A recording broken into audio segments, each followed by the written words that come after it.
ఆరంభ ప్రార్థన కన్నా ముందు వచ్చిన వారు చప్పట్లు కొడతాం.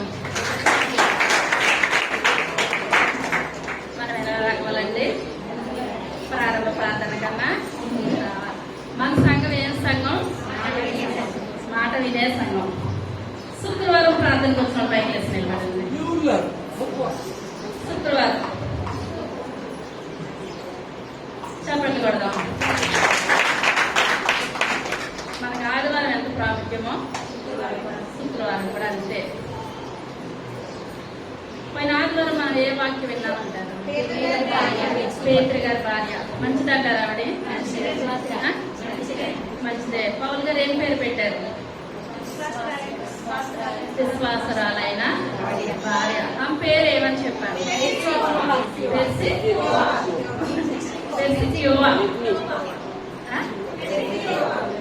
రాజు గురించి చెప్పాను. రాజు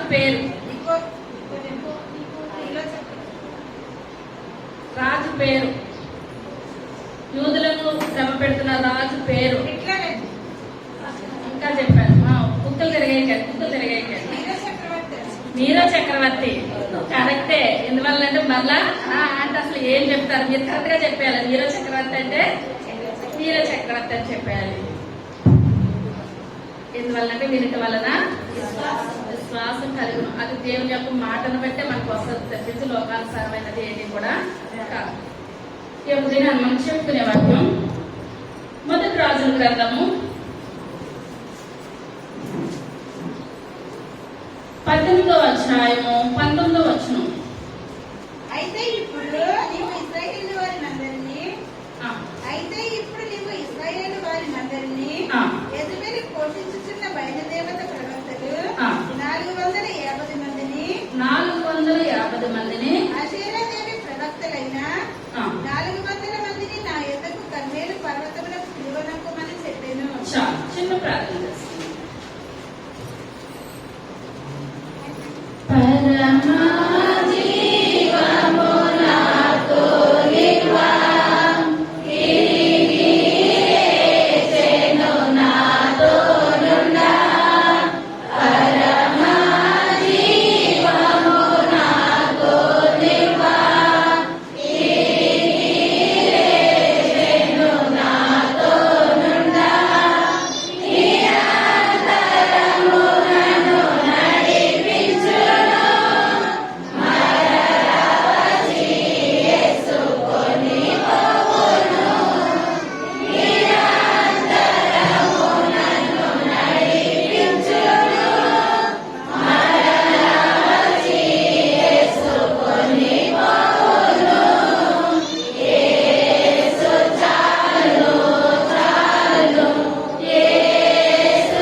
మీ యొక్క దయగలిగిన శ్రేష్టమైన నామాలు బట్టి ప్రభావ లెక్కలేని వందనాలు స్తోత్రాలు చెల్లించుకుంటున్నాను తల్లి.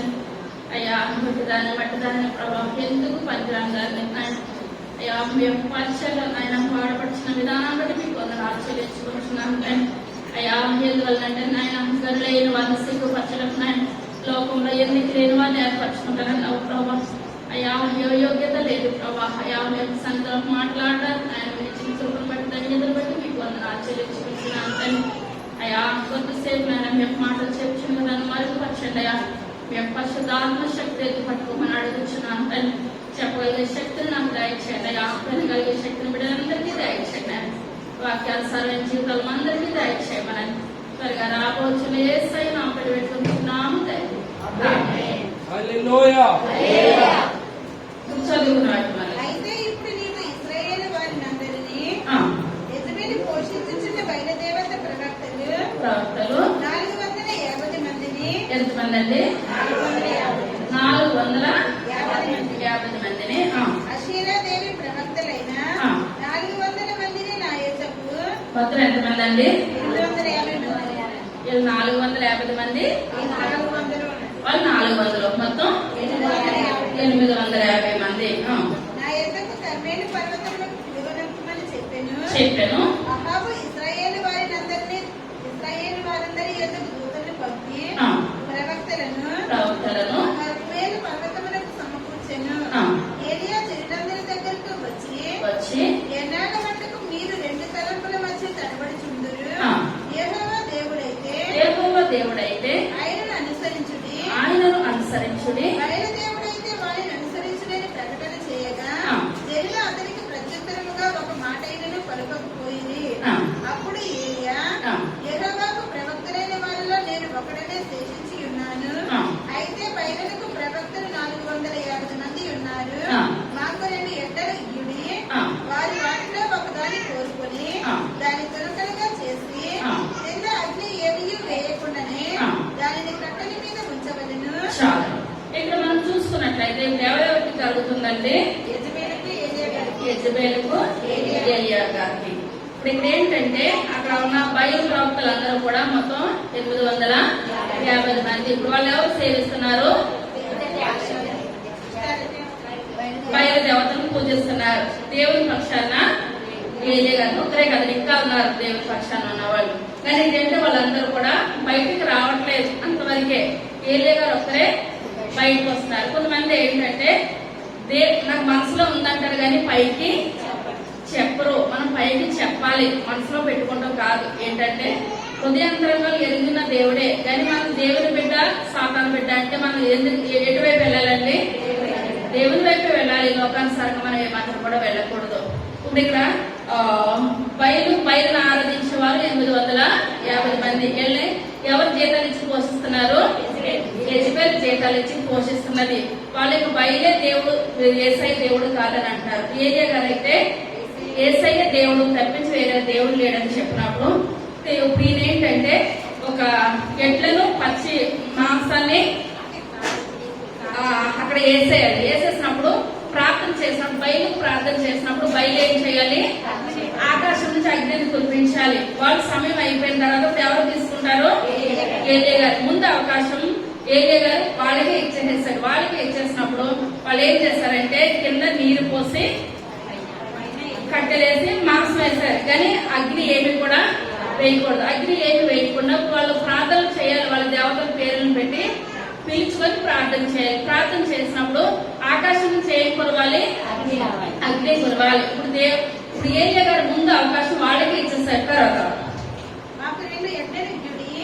వారి వాటిలో ఒకదాని కోరుకొని దాని తునకలుగా చేసి నిన్న అగ్ని ఏమీ వేయకుండానే దానిని కట్టెల మీద ఉంచవలెను.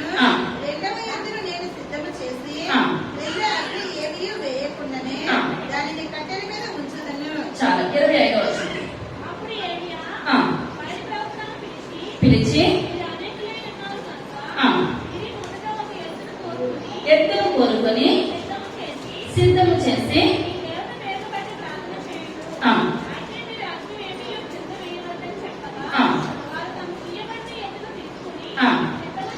సిద్ధము చేసి పైలా ప్రార్థన చేసి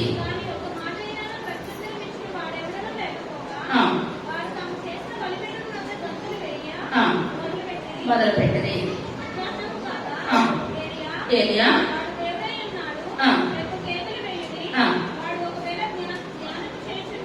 ధ్యానం చేయించున్నాడేమో, ప్రయాణం చేయించున్నాడేమో,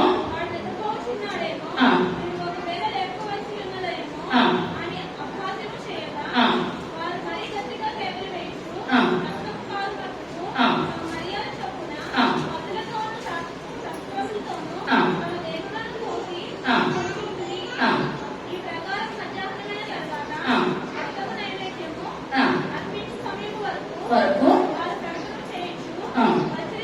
వచ్చింది కానీ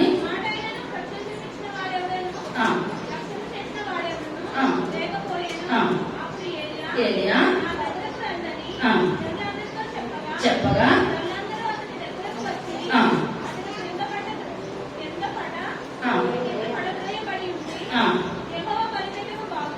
చాలా ఇప్పుడు ముందు అవకాశం ఎవరికి ఇచ్చారండి? ఏలియా గారు బయలు దేవతలకు ఇచ్చారు. ఇచ్చాడు. బయలుదేవతలకు ఇచ్చినప్పుడు వాళ్ళు ఉదయం నుంచి మధ్యాహ్నం వరకు కూడా వాళ్ళు బయలా అని కేకలు వేస్తున్నారు.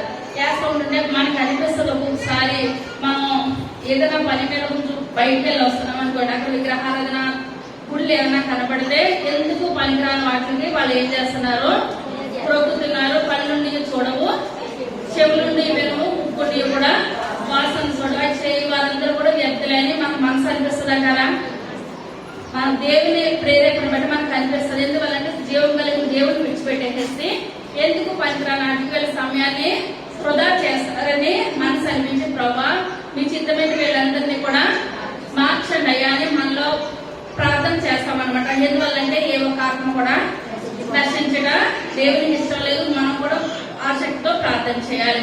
ఇక్కడ చూసినట్లయితే ముందు అవకాశం ఇచ్చినప్పుడు ఏలియా గారి వాళ్ళు చేసేస్తూ ఉంటుంటే అసలు నిజమైన దేవతలు కాదు కదా, దేవతలు కానాటికి వీళ్ళు ఇలా చేస్తున్నారని ఏలియా గారు అంటున్నారు. ఒకవేళ అయినా మీ దేవుడు ప్రయాణం చేస్తున్నాడేమో, లేదా మీ దేవుడు నిద్రపోతున్నాడేమో, మీ దేవుడు ఎక్కడున్నాడేమో ఎక్కడున్నాడేమో అంటే వాళ్ళకి ఏమొచ్చేస్తుందండి, ఇంకా కోపం వచ్చేస్తుంది. మా దేవుడేం ప్రయాణం చేయడు అన్నని వాళ్ళ కత్తులతో ఏం చేస్తున్నారు, శరీరాన్ని కోసేస్తున్నారు. ఎందువల్లంటే అలాగైనా చూసి ఆ కనికరించి ఆ దేవతను దిగొచ్చేసి ఇప్పుడు అక్కడ అగ్నిని కురిపించేస్తాయి అని అనేసి. కానీ నిజమైన దేవుని తట్టు వాళ్ళు ఏమాత్రం కూడా తిరిగే విధానము ఏమాత్రం కూడా లేదు. వాళ్ళ సమయం అయిపోయింది. వాళ్ళ సమయం అయిపోయినప్పుడు ఎవరి సమయం అండి, ఏలియా గారి సమయం. ఏలియా గారి సమయం అయినప్పుడు ఏలియా గారు అంటున్నారు మీ సమయం అయిపోయింది, మీరందరూ ఇటు రండి అని చెప్పినప్పుడు వాళ్ళందరూ అటు వచ్చినప్పుడు మొట్టమొదటిగా ఏలియా గారు మొట్టమొదటి పని ఏంటంటే బలిపీఠాన్ని బాగు చేస్తారనమాట. అప్పుడు మనం ఏం చేయాలి, బలిపీఠం బాగు అవ్వాలి. ఇప్పుడు మొట్టమొదటి ఏలియా గారు చేసిన పని ఏంటంటే బలిపీఠాన్ని బాగు చేస్తారు. తర్వాత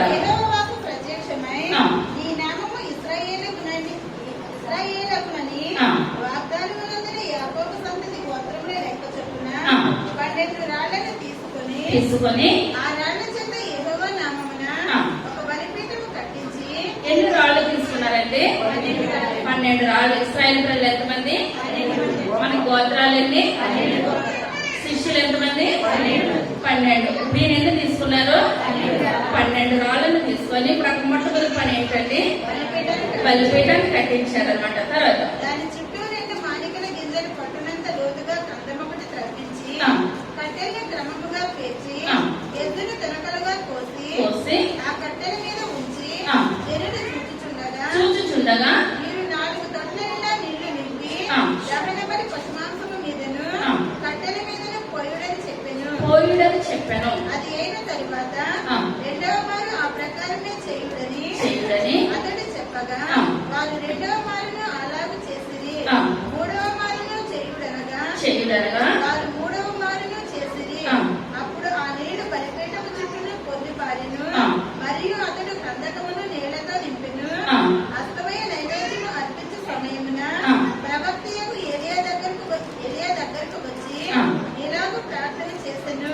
యెహోవా అబ్రహాము ఇస్సాకు ఇశ్రాయేలుల దేవా, ఇశ్రాయేలు మధ్య నీకు దేవుడవై ఉన్నావనియు నేను నీ సేవకుడనై ఉన్నాననియు ఈ కార్యములన్నీ నీ సెలవు చేత చేసిననియు ఈ దినమున కనపరచుము.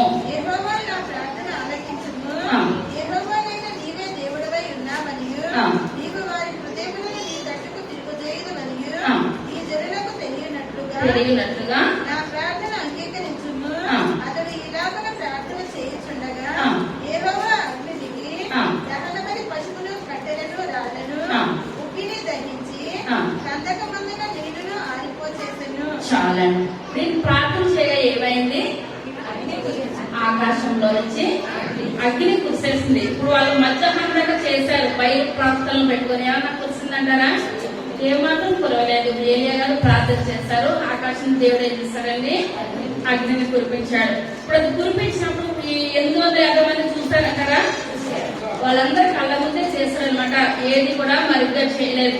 మోషే గారి కార్యాలు చేసినప్పుడు ఎర్ర సముద్రం పాయిగా చేయడం ఇశ్రాయేలు ప్రజలందరి ముందు చేస్తారా, చాటుగా చేస్తారా, అందరి ముందు చేశారు. ఎందువల్లంటే మన దేవుడు ఏ కార్యం చేసినా సరే బహిరంగంగా. ఎందువల్లంటే ఆ కార్యం ద్వారైనా అనేక మంది రక్షించబడాలి. నిజమైన దేవుడు ఉన్నాడు, దేవునికి శక్తి ఉన్నది, ఆయన బిడ్డలకు కూడా శక్తి ఉన్నది. యెహోషువ ప్రార్థన చేయగా ఏమైందండి? సూర్య చంద్రులు ఆగిపోయిన యెహోషువ అంటున్నాడు, సూర్యుడా నీవు గిబియోనులో నిలువు, చంద్రుడా నీవు అయ్యాలోను లోయలో నిలువు. మనలో ఒక దినం వల్ల కూడా ఏమైపోయిందండి? సూర్య చంద్రులు ఆగిపోయారు. యెహోషువ ప్రార్థన చేసినప్పుడు దేవుడు అంత గొప్ప శక్తిని దయచేశాడు. ఏలియా గారు ప్రార్థన చేయగా అగ్ని దిగిపోయింది. సొలొమోను మహారాజు కూడా మందిరం కట్టిన తర్వాత ఇశ్రాయేల్ ప్రజలందరి ముందు కూడా ప్రార్థన చేసినప్పుడు ఏమైందండి? వెలుగు వచ్చేస్తుంది అనమాట మందిరం చుట్టూ కూడా. ఎందువల్లంటే మనం ప్రార్థన చేయాలంటే ఏదో 5 నిమిషాలు 10 నిమిషాలు నామకాహంగా చేసేసి మనకి ఏదో జరగాలి ఏది ఉండదు. కానీ మనం పట్టుదలతో ప్రార్థన చేయాలి. ప్రభా నా పితరులు పట్టుదలతో ప్రార్థన చేసి అనేకమైన ఆశ్చర్యకారులు అద్భుతకారులు సముద్రాల్లో పాయగా చీల్చగలిగిన ప్రార్థన వాళ్ళలో ఉన్నానుగా. ఇప్పుడు మనలో జరుగుతలేదు మనలో ఏమి లేదండి, ప్రార్థన లేదు. మనం ప్రార్థన వల్ల సాధించలేని లోకంలో ఏది కూడా లేదు. ప్రార్థన ప్రార్థన ప్రార్థన. మనకి ఏ విషయంలో మనకు దారులన్నీ ముసుగుపోయా, మనకి ఎటు మార్గం లేదా, ఇంక మనం ఏం చేయాలండి అంటారు లోకమంతా. నీ దేవుడు నీకు ఏం చేశాడు, నీకు ఏం మేలు చేయలేదు కదా, దారులన్నీ మూసుకుని. కానీ దారులన్నీ మూసుకున్న దేవుడు మనకు పరలోక ద్వారం తెరుస్తాడు. దేవుడు నామానికి వందనాలు. మనం నమ్మకించాలి. ప్రభా లోకమంతా ఒకటి అయిపోయింది, నేను ఒక్కలే ఒకటి అయిపోయినయ్యా.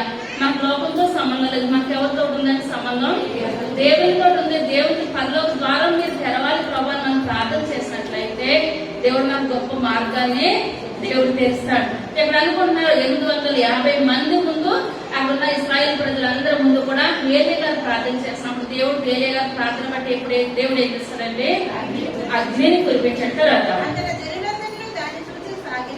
సాగిలపడి యెహోవా దేవుడు ఏమంటున్నారండి? ఇప్పుడు వరకు ఏమంటున్నారు? బయలుదేవత అని కత్తులతోటి శస్త్రాలతోటి కోసుకున్న వాళ్ళు. ఎందువల్లంటే ప్రతి ఒక్క నోరు ఆయన స్తుతించాలి, ప్రతి ఒక్క మొహాలు యేసయ్య నామంలో వంగాలి. వంగకపోతే మనకి లోపల జరిగేది ఏది లేదు. ఇక్కడ వంగకపోతే ఎక్కడ వంగుతుందండి? అగ్నిలో వంగిపోద్ది అనమాట. వంగలేని కూడా వంగిపోతాయి. ఆ ధనవంతుడు అంటున్నాడు, అప్పటి వరకు డబ్బు ఉంటే సరిపోయింది అనుకున్నాడు ధనవంతుడు. డబ్బు ద్వారా ప్రయోజనము ఏది కూడా లేదు. మన ఈ లోకంలోకి వస్తా ఏది పట్టుకురామో వెళ్ళిపోతే ఏది పట్టుకునే లోకం కూడా వచ్చిందంటే మనలో మంచి మన విశ్వాసం మన యొక్క ప్రార్థన జీవితం అంతవరకు అంతకుమించి లోకంలో ఏది కూడా లేదు. తర్వాత యెహోవా దేవుడు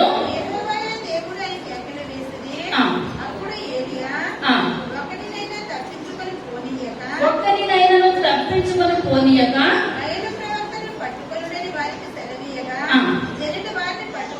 పట్టుకుని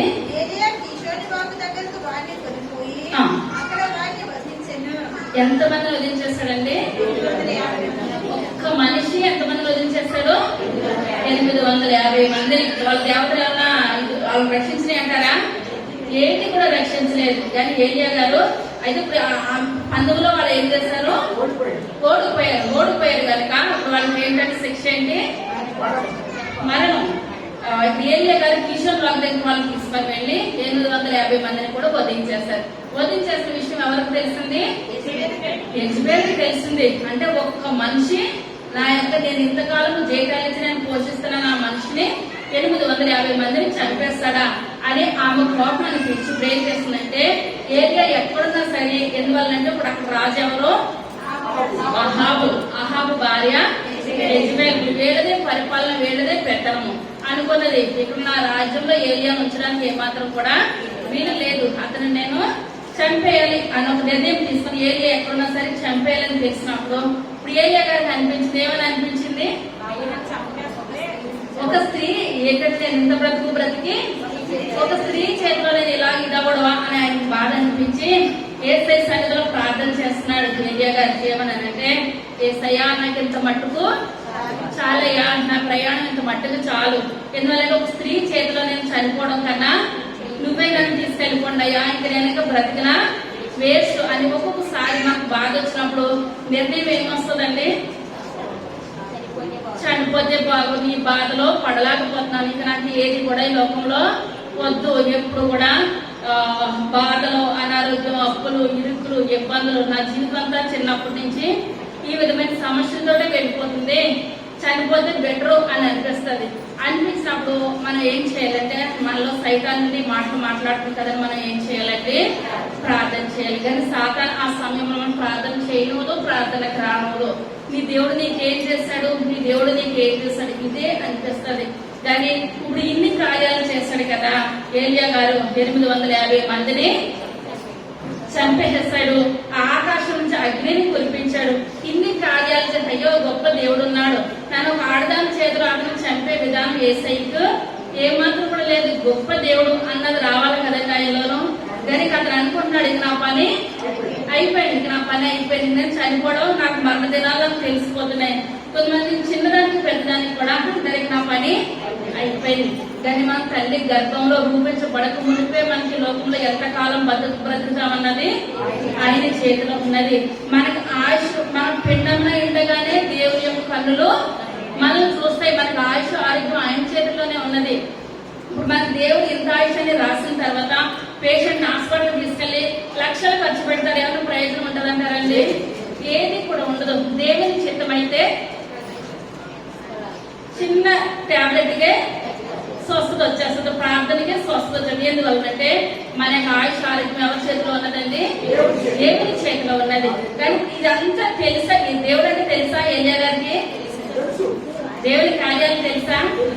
అగ్నినే కురిపించేశాడు కదా, అగ్ని ప్రాప్తి అంటారు ఏలియా గారికి మరొక పేరు. కానీ ఇటువంటి ఆయన మరి ఆడదాని చేతిలో చనిపోతాం ఎందుకు అనుకుంటున్నాడు? ఎందువల్లంటే సాతాను ప్రతి ఒక్కరిలోనికి వచ్చేసేసి మనల్ని ఏం చేస్తుందంటే నీ పని అయిపోయింది, ఇంకా నీకు వేరే మార్గం అంటే ఇంకేటి లేదు, నీకు దారులన్నీ ముసుగుకొని నీకు ఇంతే, నీ జీవితం ఇంతే, నీ బ్రతికి ఇంతే, నీకు ఇంకేమాత్రం కూడా ప్రయోజనము ఉండదు. ఎందువల్లంటే ప్రయోజనం లేని జీవితాన్ని గొర్రెలు కాసిన దావీదుని దేవుడు ఏం చేస్తాడండి? రాజుగా చేస్తాడు. ఎందువల్లంటే ఆయన రాజు స్థానంలో ఉన్న సౌలుని ఏం చేస్తాడండి? కిందకి దించేశాడు. దించాలన్నది దేవుని చేతిలోనే ఉన్నది, ఎక్కించాలన్నది కూడా దేవుని చేతిలో ఉన్నది. కనుక మనం ఏం చేయాలంటే నిరీక్షణ కలిగి ప్రార్థన చేయాలి. అది 1 Kings 17:10. అటు తర్వాత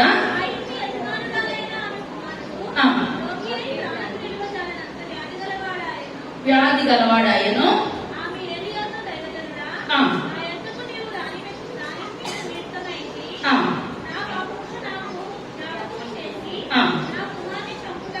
నా కుమారుని చంపుటకై నా యుద్ధకు వచ్చిందివా,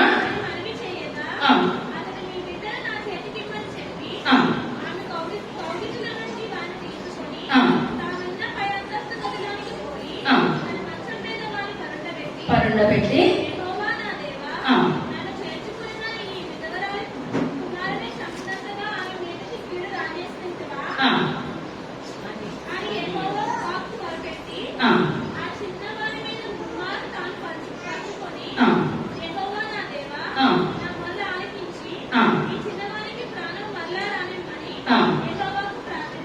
చాలండి. ఇప్పుడు ఏలియా గారు ఏ స్థితిలో వచ్చాడు సారెపతి వెంగరాల దగ్గరికి?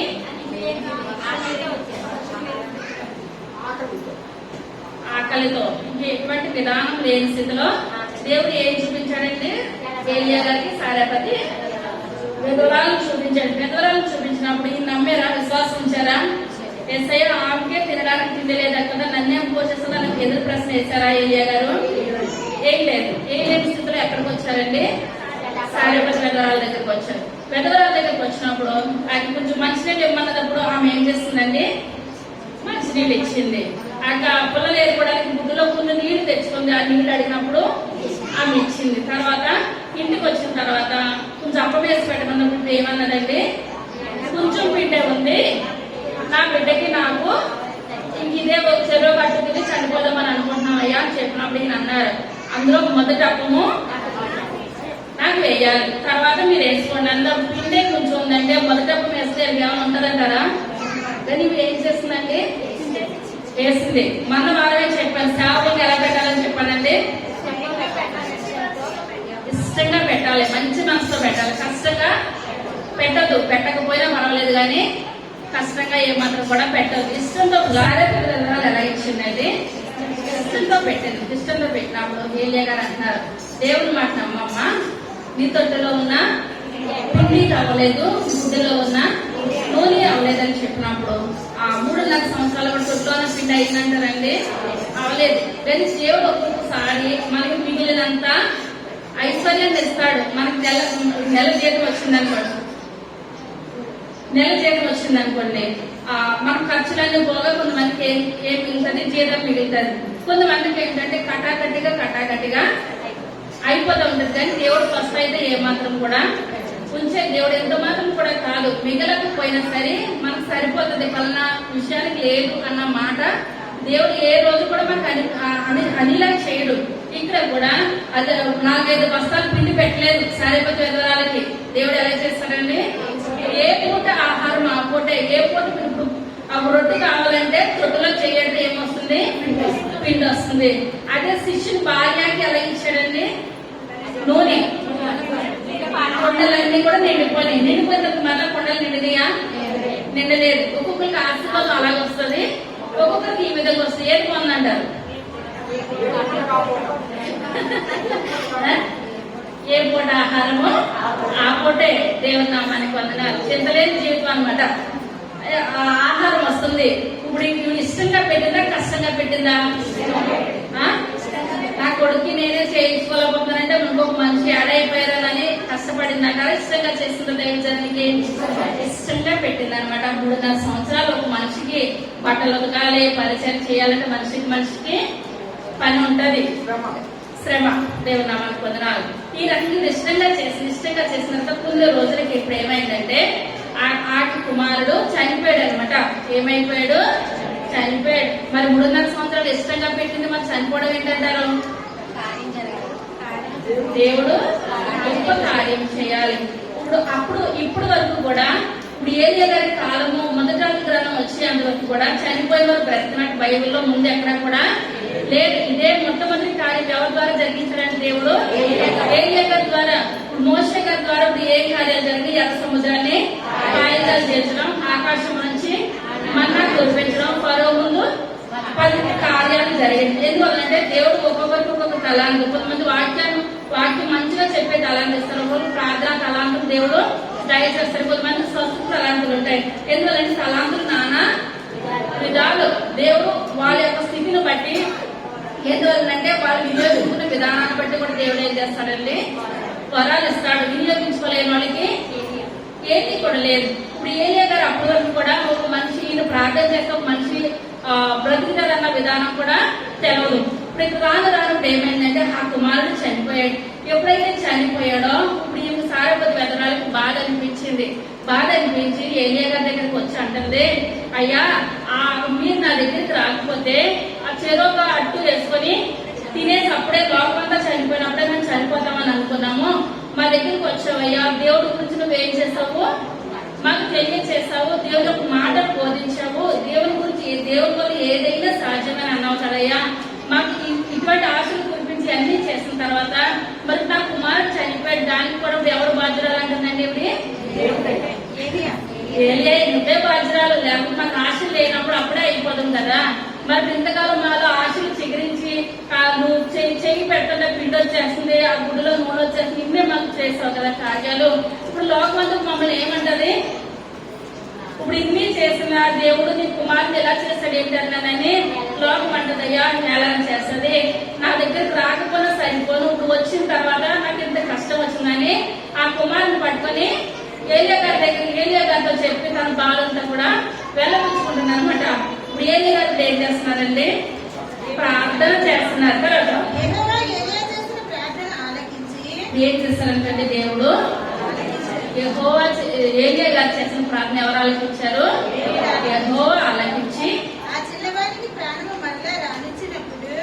వాడు బ్రతికెను. వారి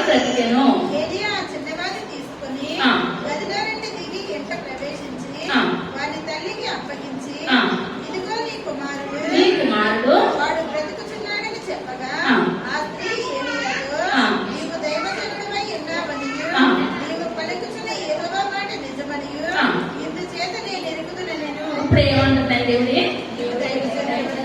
మరి 3.5 సంవత్సరాలు తొట్టులో ఉన్న పిండి వచ్చినప్పుడు నూనె వచ్చినప్పుడు దైవజనుడు అని అనుకోలేదా? అనుకున్నది. కానీ ఇంకా నమ్మకము ఇంకా బలపడిపోయిందనమాట. అయ్యా ఇప్పుడు నా ఇంట్లోకి రావడం మేము చేస్తున్న పుణ్యమయ్యా, మా ఇంట్లోకి వచ్చావు. ఎందువల్లంటే ఇప్పుడు ఇంత ఆ పిండి నూనె బట్టి కాకుండా ఎప్పుడైతే కుమారుడు బ్రతికిపోయాడో దీన్ని బట్టి ఇప్పుడు ఏం చేస్తుంది దైవజనుడు అయ్యా, నువ్వు మా ఇంటికి రావడం మేము చేసుకున్న అదృష్టం. ఎన్నెన్నో మాటలు ముందేమన్నదండి ఇవిడి, మా ఇంటికి రాకపోనా సరిపోనా కదా. ఇప్పుడేమంటుంది ఇవిడి, మా ఇంటికి వచ్చావయ్యా, మేము చాలా అదృష్టవంతులు ధన్యులము. ఎందువల్ల నువ్వు ఎవరు దైవజనుడు. ఇప్పుడు ఎందువల్లంటే ఏగే గారు కూడా ఇంకా సంతోషం వస్తుంది. ఏమని ప్రభా నేను ప్రార్థన చేయగా చనిపోయిన మనిషిని కూడా నేను బ్రతికించగలుగుతాను. ఒక్కొక్కసారి నేను ప్రార్థన చేస్తాను, వాళ్ళ జీవితాలు చెప్తాను, ఇక్కడ చెప్తాను, నేర్చుకుంటాను. ఇంటికి వెళ్ళిన తర్వాత అనుకున్నాను నాయన ఎక్కడెక్కడ జీవితాలు 8 సంవత్సరాల ముందు జరిగే జీవితాలంతా నాకు బయలుపరుస్తున్నావయ్యా. నేను ఎంత స్థుతి చెల్లించినా మీ యొక్క సన్నిధిలో నేను తక్కువే ప్రభావ. అప్పుడు నాకు సరైన ఓపుకుండలు చేస్తే కలిసిపోతాను. అప్పుడు అనిపిస్తుంది ఈ రాత్రి అంతా కూడా ప్రార్థన చేసిన దేవుని సన్నిధిలో తక్కువే. ఎందువల్లంటే ఇది నేను ఏనాడో చేసుకున్నా పుణ్యం, అదృష్టం. నన్ను వాడుకుంటున్నావయ్యా, నేను ఇంకా బహుగా వాడబడుకుంటున్నాను. దయచేయండి అయ్యా, నాలో బలహీనత ఏది కూడా రావద్దు అని నేను దేవుని సన్నిధిలో బలంగా వాడుకుంటున్నాను. ఎందువల్లంటే ఎప్పుడైతే బలహీనలుగా ఉంటామో అప్పుడే దేవుడి యొక్క శక్తిని బట్టి ఇంకా బలంగా వాడబడతాం అనమాట. మొట్టమొదటి కార్యం ఎవరి ద్వారా దేవుడు చేస్తాడండి, ఏలియా గారి ద్వారా చేస్తాడు. ఇప్పుడు మనం ఇందాక అక్కడ ఏం చేస్తాడండి ఏలియా గారి కార్యము, ఆకాశంలో నుంచి అగ్నిని కురిపించాడు. ఇప్పుడు చేసిన కార్యం ఏంటండి, చనిపోయిన కుమారుని బ్రతికించాడు కదా. ఇప్పుడు చనిపోయిన కుమారుని బ్రతికించేశాడు, ఆకాశం నుంచి అగ్నిని కురిపించేశాడు. 850 మందిని కత్తితో చంపేసేశాడు. ఇప్పుడు ఇన్ని చేసిన మనిషి వాళ్ళ అపనమ్మకు రావచ్చు అంటారా ఇక్కడలోను? రాకూడదు. ఏమనుకోవాలి, నాయన ఇప్పుడు ఆవిడ నన్ను చంపేసినా నేనే ప్రార్థన చేస్తానని బ్రతికించారయ్యా, నువ్వు మీరు నన్ను బ్రతికించలేరా? ఏదైనా మీ చిత్తం ప్రభా. ఇప్పుడు మనకు ఆయుష్ ఎంత అని చెప్తామండి, 60 సంవత్సరాలు లేకుంటే 70 సంవత్సరాలు. అది కూడా ఆయాసమే దుఃఖమే. మనం ఎన్నాళ్ళు బ్రతికేమన్నది కాదు, కానీ ఎంత వరకు దేవుని కొరకు వాడబడుతున్నాం అన్నదే మనం లెక్కేసుకోవాలి. ఇప్పుడు వరకు మనం ఏమేమి చెప్తున్నాం అండి, 850 మందిని చంపేసరినా, ఇంకోటి ఆకాశంలో అగ్నిని కురిపించారు, ఇంకొకటి చనిపోయిన కుమారులు లేవనెత్తారు. ఇప్పుడు చరిత్రలో అంటారంటే సారేపు పెద్దరాలు కుమారుడే ఎవరు, యోనా. దేవుడి నామానికి వందనాలు. దేవుడికి ఎలా వాడుకున్నాడు, ఆయన చనిపోతే చేపకడుపులోకి వెళ్తాడు. ఆయన అంటే ఎంతమంది రక్షించాడు, 120,000 మంది జనాల్ని రక్షించాడు. చనిపోతే రక్షిస్తాడంటారా? ఆత్మల భారం మన మీద ఉన్నట్లయితే ఎక్కడున్నా సరే, ఏ స్థితిలో ఉన్నా సరే దేవుడు మనల్ని ఏం చేస్తాడండి, వాడుకుంటాడు. అంతవరకే మన దేవుని సన్నిధిలో ప్రార్థన నిలకడగా మనం చేసినట్లయితే, మనలో అపనమ్మకానికి చోటు ఇవ్వకపోతే దేవుడు మనల్ని ఏ పరిస్థితుల్లో అయినా సరే వాడుకుంటాడు. ఆయన ద్వారా ఆశ్చర్యకార్యాలు, అద్భుత కార్యాలు చేస్తున్నారు. కానీ మానవులుగా ఈయన కూడా ఏం చేస్తాడంటే ఇన్ని కార్యాలు చేసిన ఈ యొక్క ఏలియా గారు ఇప్పుడు ఒక స్త్రీకి డ్రెస్సి, ఏసయ్యా నా పని ఇంకా అయిపోయింది, ఇంకా నేను చనిపోతున్నాను, నాకు ఇంత మట్టికి ఇంకా చాలయ్యా, ఒక స్త్రీ చంపుకుని మీరే నన్ను తీసేసుకోండి అయ్యా. అసలు ఏలియా గారికి ఏం లేదండి, మరణం లేదు అని ఆయన తెలవట్లేదు. ఏమి లేదు, మరణం లేకుండానే ఆయన ఎత్తబడ్డాడంటే ఆనకు ఏలియా గారు ఏం చేస్తారండి, ఎత్తబడ్డారు. మరణం లేకుండా ఎత్తబడేటువంటి ప్రొఫీని కొన్నదప్పుడు స్త్రీ చేతిలో చనిపోతాడు ఆయన. కానీ వీళ్ళలో ఏం కలుగుతుంది, సాతాను బహుగా ప్రేరేపించేస్తుంది అనమాట. అదే మొదటి రాజులు 19వ అధ్యాయం మొట్టమొదటి రాజు. ఏలియా చేసినదంతయును చంపించిన సంగతిను తెలియజెప్పగా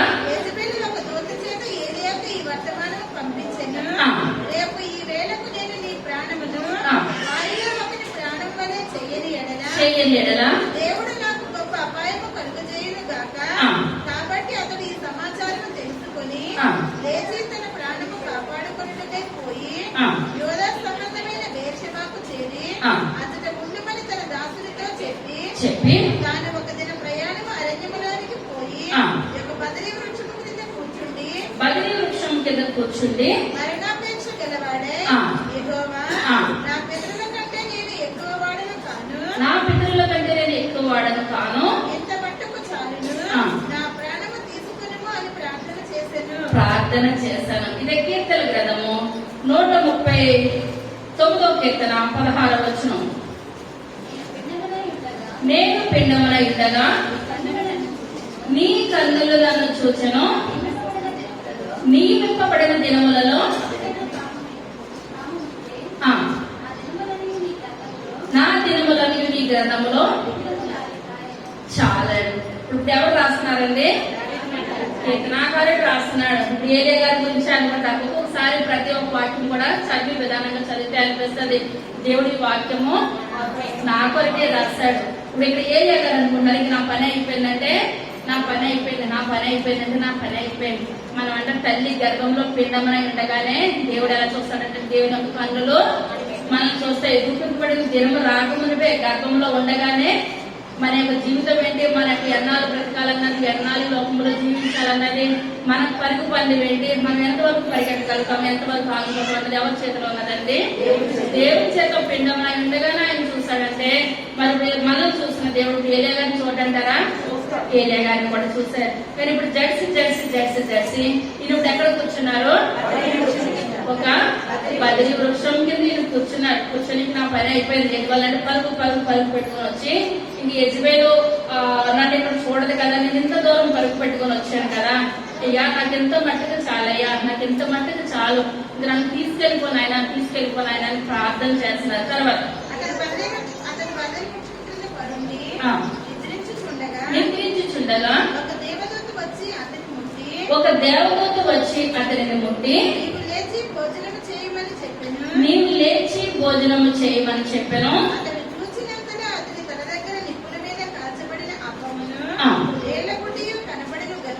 అప్పమును నేలపుడియు కనబడిన కనుక అతడు భోజనము చేసి తిరిగి పరుండెను. అయితే యెహోవా దూత రెండవ మారి వచ్చి అతని ముట్టి నీ శక్తికి మించిన ప్రయాణము నీకు సిద్ధమై ఉన్నది, నీవు లేచి భోజనము చేయమని చెప్పినప్పుడు అతడు లేచి భోజనము చేసి ఆ భోజనపు ఫలము చేత 40 రాత్రింపగలు ప్రయాణము చేసి దేవుని పర్వతమని పేరు పెట్టబడిన హోరేబునకు వచ్చి అతడైన ఒక గుహలోనికి చేరి బస చేసెను. చాలా. ఇప్పుడు ఇక్కడ చూసినట్లయితే ఏలియా గారు ఏం చేస్తారండి? ప్రయాణం చేసి చేసి వచ్చి 40 దినాల కాలం ఇప్పుడు 10 వృక్షం కింద పడుకున్నారనమాట. నేను అయిపోయాను, లేచినప్పుడు కలిపి నన్ను యెజబెల్ వచ్చి చంపేస్తే వాళ్ళ మనుషులు చంపేస్తారని పడుకున్నారు. అప్పుడు దేవదూత వచ్చింది. దేవదూత కనుక పాత్రలు ఎవరన్నానంటే దేవుడే. దేవదూత వచ్చినప్పుడు ఏం చేస్తున్నట్టు ఒక రొట్టెను నేల గుడ్డిని ఇలా తట్టి లేపి నువ్వు లేవు భోజనం చేయని చెప్పినాడు. ఇంకేం అర్థం కాలేదు. ఒక్కొక్కసారి మనకి అలసిపోయాం అనుకోండి, భోజనం కన్నా నిద్ర పోవాలని అనిపిస్తుంది. ప్రయాణం చేసినా ఒక రోజు నిద్ర లేకపోయినా ఇంక మనకి ఎలా ఉంటుందో మనకే మన యొక్క శరీరం మన స్వాధీనంలో ఉండదు. ఆ నిద్ర భారం అంతా తీరిన తర్వాతే మనకి ఏదైనా అర్థం అవుతుంది. అంత వచ్చి ఏది కూడా అర్థం కాలేని పరిస్థితి. ఈయన కూడా టెన్షన్ తో పరుగు పరుగు పెట్టుకుని వచ్చారేమో. పడుకున్నారు, దేవదూత వచ్చింది, లేపింది. లేపినప్పుడు ఇలాగా ఇక్కడ దేవదూత రావడం మనిషి రావడం నాకు పెట్టుంటారు, అది ఏది కూడా మైండ్ లో లేదు. శుభ్రంగా ఆ రొట్టె తిన్నారు, నీళ్లు తాగేసారు, మళ్ళా పడుకున్నారు. మళ్ళా పడుకొనేసిన తర్వాత మళ్ళా దేవదూత వచ్చి ఏం చేస్తుందండి? మళ్ళా రొట్టె నీళ్ళ బుద్ధి మళ్ళా ఇచ్చి ఏలియా మళ్ళీ నాకు ఈ మాట అనకపోతే మళ్ళీ నేను చేద్దాం అనుకుంటున్నారండి. మళ్ళా దయ్యాన్ని తినేసి మళ్ళా పడుకోవాలని అనుకుంటున్నారు. అప్పుడు దేవుని దోత వచ్చాడంటే నువ్వు మళ్ళా తిని పడుకోవటం కాదు, నీకు శక్తికి మించిన ప్రయాణం నీకు ఉన్నది, నువ్వేం చేయాలి? ప్రయాణం చేయాలి. రొట్టె అనగా ఏం చెప్పానండి? రొట్టె అనగా దేవుని యొక్క వాక్యం అనమాట. నిర్గమకాండము 16వ అధ్యాయము 4వ వచనం.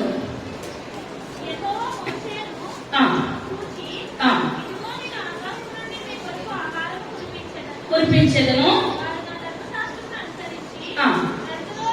నడుచులో లేదో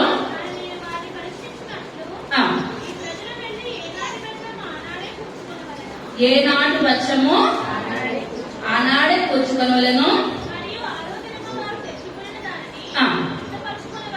చాలా ఇక్కడ మనకు కావాల్సిన మాట ఏంటంటే ఏనాటి వచ్చము ఆనాడే తెచ్చుకోవాలి. మనం రోడ్డు మీద వెళ్తున్నాం, రోడ్డు మీద వెళ్తుండగా మనం డబ్బులు పడిపోయినాయి, మనకి ఈ రోజుకు 100 రూపాయలే కావాలి, 100 తెచ్చుకుంటామా, మనం కనపడిన తెచ్చేసుకుంటామా? ఏం చేద్దాం? మనకి రోజుకు 1000 రూపాయలు కావాలనుకుంటున్నాం, 1000 రూపాయలు కావాలి, అవి దొరికినాయి, దాంతో వచ్చేస్తామా? మొయ్యలేనంత తెచ్చేసుకుంటాం. ఎందువల్లంటే మానవుని యొక్క ఆశ. ఎవరికైనా సరే, నాకైనా ఎవరికైనా మానవులకి ఏం కలుగుతుందండి? అంతటా ఇంకొక మొయ్యలేకపోయినా ఇంకొక అంత ఉంటే అలా తెచ్చేసుకోవాలని అనుకుంటాం. కానీ ఇశ్రాయేలు ప్రజలతో దేవుడు అన్నాడు, దినదినము కురిపిస్తున్నారు ఆయన మన్నాను, దినదినము కురిపిస్తున్నారు, మీరు ఏ రోజు మన్నాను ఆ రోజు తెచ్చుకోండి అంటే ఇశ్రాయేలు ప్రజలకి ఆశ ఎక్కువ. తెచ్చేసుకున్నారు. తెల్లారి కదా ఏమవుతుందండి? వాసన వచ్చేప్పుడు గుండెపోతుంది. మళ్ళీ దేవుడు ఇస్తున్నాడు కదా దేవదూతలు తినే మన్నా. ఇప్పుడు మన్నా అనగా దేవుని యొక్క వాక్యము. మనం కూడా ఇప్పుడు ఏం చేయడానికి దేవుడు చల్లారిపోయిన రొట్టె పట్టుకొచ్చారా, లేకపోతే వేడి వేడి రొట్టె పట్టుకొచ్చారా? అది ఎలా ఉందండి? రొట్టె నిప్పుల మీద ఉన్నది, నిప్పుల మీద రొట్టె పెట్టుకొని తెచ్చారు. వేడి వేడి వేడిగా. చాలా మంది వేడిగా ఉండేది తినడానికి ఇష్టపడతారు, చల్లారిపోతే ఇష్టపడరు. ఇప్పుడు దేవుడు మనకు పెట్టిన వేడివేడిగానే పెడుతున్నాడా, చల్లారిపోయి పెడుతున్నాడా? వేడివేడిగానే. నిప్పుల మీద వేడివేడిగా రొట్టె ఉన్నది, ఆ వేడివేడి రొట్టె తిని మంచినీళ్ళు తాగి తిరుగు బయలుదేరు అనగా, ఇప్పుడు ఆహారం వాక్యం, రొట్టె అనగా ఆహారం వాక్యం. మనం ఏ రోజు వేడివేడిగా ఆ రోజే చదవాలి. ఒక్కొక్కరు కొంతమంది మనస్తత్వాలు ఎలా ఉంటాయంటే, చదివేయాలని అనుకున్నారంటే ఆది కాలం నుంచి ప్రకటన కూడా అర్థమవుతుంది, అర్థం అవ్వకపోయినా చదివేనా లేదా అన్నది వాళ్ళకి తప్పించి ఒక్కొక్క మాట అర్థం చేసుకొని చదవరు. ఒక్కొక్క 4-5 కదా ఒక అధ్యాయం అంతా చదివేస్తారు. అధ్యాయం చదివేసి ఏం చదవాలంటే చదివేస్తారు అంతవరకే, కానీ ఏ మాత్రం కూడా గ్రహించరు. అక్కడ ఏముంటుందో కూడా గ్రహించరు. మనం ఎన్ని చదవమన్నది కాదు, కానీ ఎంతవరకు మనం అర్థం చేసుకున్నాం అన్నది ఆ రకంగా చదవాలి. ఎందువల్లంటే ఎప్పుడైతే బైబిల్ చదవని సాతాను కూడా పక్కకు వచ్చి కూర్చొని ముందుకు పడతామో వెనక్కి పడతాము. అదే సెల్ ఫోన్ కానీ టీవీలు కానీ చూసినట్లయితే తెల్లవారిపోతుంది, కానీ నిద్ర అన్నది ఏమాత్రం కూడా రానే రాదు. కానీ వాక్యం మనం ఏం చదవాలంటే శ్రద్ధగా చదవాలి, వేడివేడిగా చదవాలి. మనకు ఒక రోజు భోజనం చేయకపోయినా పర్వాలేదు, కానీ వాక్యం చదవలేదన్న మాట మన జీవితాల్లో మన బ్రతుకులో ఉండదు. ఎందువల్లంటే వేడివేడిగా ఏ రోజు ఆహారం ఆ రోజే. ఇప్పుడు మన్నాని తెల్లారికి ఏమైపోతుందండి? పాడైపోతుంది. కొంతమంది 5 అధ్యాయాలు ఒక రోజు చదివేసి ఇక్కడ 5 రోజులు కూడా నేను చదవను. మనం ఇప్పుడు భోజనాలు పెడుతున్నారు, ఈ రోజు భోజనాలు ఉన్నాయి, మనం ఫుల్గా తినేసేసి మనం 10 రోజులు తినము అంటే సాయంకాలానికి మళ్ళీ గంట కొట్టేస్తా లేదా? మనం ఎంత తిన్నా పరగడి ఆకలే, మళ్ళీ రాత్రి మళ్ళీ తినాలి. అంతవరకే తినకపోతే ఏదో 10 రోజుల నుంచి తినలేని మళ్ళీ తయారైపోతాం అన్నమాట, ఒక పూట తినకపోతే. కానీ ఇక్కడ దేవుడు ఏరియా గారికి ఏ పూట ఆహారం ఆ పూట వేడివేడిగా పెడుతున్నారు అనగా మనం రోజు రోజుకి మనం ఏం చేయాలండి? వాక్యం చదవాలి. కొంతమంది ఏం చేస్తారంటే క్యాలెండర్ లో చిన్న వాక్యం చదివేస్తారు, వెళ్ళిపోతారు. ఏంటంటే మనం కూరలో ఉప్పు చూసినట్టు ఉప్పు చూడ సరిపోతే తినాలా? తినాలి. కొంతమంది ఏంటంటే సెల్ ఫోన్ లో ఈ రోజు దేవుని యొక్క వాగ్దానం అని వస్తుంది, అది చదవచ్చు, క్యాలెండర్ వాక్యం చదవచ్చు. మనం డైలీ మనం ఏం చేయాలంటే బైబిల్ చదవాలి. ఏ రోజు ఆహారం ఆ రోజే. మన్నాను కూడా తెల్లవారికి కూర్చుకోవద్దు, అది పాడైపోతుంది, వాసన వచ్చేస్తుంది, ఎందుకు కూడా పనికిరాదు. మన జీవితంలో కూడా ప్రార్థన లేదన్న జీవితం ఉన్నట్లయితే పాడైపోతాం. మన వాసన ఎందుకు పనికిరాని జీవితంలో ప్రార్థన, వాక్యం ఉండాలి, ప్రార్థన ఉండాలి, 2 ఉండాలన్నమాట. కానీ ఈ రోజు గంట చేసేస్తాను కదా, ఒక అరగంట రేపు వాయిదా చేద్దాం అన్నది కాదు. ఎందువల్ల ఏ రోజు మన్నా ఆ రోజే కూర్చుకోవాలి. ఇప్పుడు దేవుడు కూడా ఆ యొక్క చలి రొట్టు పులి రొట్టు పెట్టలేదు. ఎలా పెట్టాడండి? ఆయన వేడి రొట్టె. ఎందువల్లంటే మనం ఎంత వాక్యం చదివినా ఒక రోజు ఇదే అధ్యాయము 17-18 మనం చెప్తున్నాం కదా, ఇది నేను చెప్తున్నాను, మీరు ఇంటికి చదువుకున్నారంటే పరిశుద్ధంగా ఇంకొక మర్మాన్ని బయలుపరిచాడు. ఎందువల్లంటే మనం తరతరాలు చదివినా సరే వాక్యము ఇంకా కొత్త అర్థం వస్తూనే ఉంటది మన జీవితాల్లో. కొత్త మర్మము మనం దేవుని గురించి వింటానే ఉంటాం. ఎందువల్లంటే మనం రోజు ఎలా ఉండాలండి? వేడివేడిగా బలపడాలి తప్పించి నీరసంగా ముందుకు పడి వెనకబడి. కొంతమంది నిద్ర రాకపోతే బైబిల్ చేస్తారు, బైబిల్ చేస్తే ఏమొచ్చేస్తుంది? నిద్ర వచ్చేస్తుంది. మనం అటువంటివి చెయ్యొద్దు. ఎందువల్లంటే మనం ఎంత నిష్ఠగా ప్రార్థన చేస్తామో, ఎంతగా ప్రార్థన చేశారు కనుక చనిపోయిన మనిషిని లేపడానికి ఏంటి, ఆకాశం నుంచి అగ్నిని కురిపించడానికి ఏంటి, ఆయనకు అంత శక్తిని దేవుడు ఇచ్చాడంటే ఎన్ని గంటలు ప్రార్థన చేస్తాడు. ఒక తలాంతరనే ఆషామాషగా వచ్చి అయితే ఏది కూడా కాదు. మనం ఏం చేయాలి, దేవుని సన్నిధిలో ప్రార్థన ప్రార్థన ప్రార్థన. మన మోకాలు నల్లబడతానంటే ముఖం ఎలా అవుతుందంటే తెల్లబడుతుంది. మోషే గారి ముఖం ఏమైంది, 40 దినాలు ఏసైకుండా ఉన్నప్పుడు ముఖాన్ని ఇశ్రాయేలు ప్రజలే చూడలేకపోయారు, ముఖాన్ని కప్పుకున్నారు అనమాట. ఎందువల్లంటే మన ముఖాలు అంతగా దేవుడు ఆశీర్వదిస్తాడు. దేవుని సెల్ ఫోన్ చూస్తేనా, సెల్ ఫోన్ చూస్తే నిద్ర లేక కళ్ళు లోనికి వెళ్ళిపోయి ముఖం నీరసపడిపోద్ది అనమాట. అదే మనం దేవుని సన్నిధిలో ఉన్నట్లయితే మోకాలు నల్లబడతాయి, ముఖము తెల్లబడతాయి. తర్వాత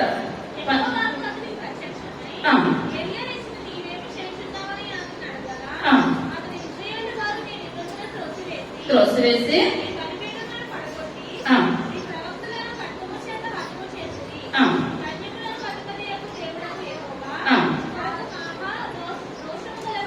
రోషం గలవాడని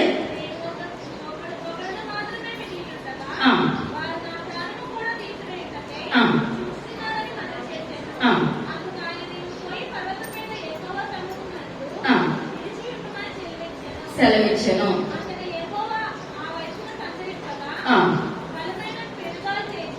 పెరుగాలు లేచాను,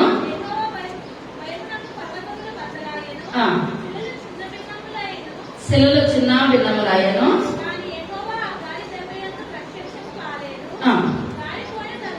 గాలి పోయిన తర్వాత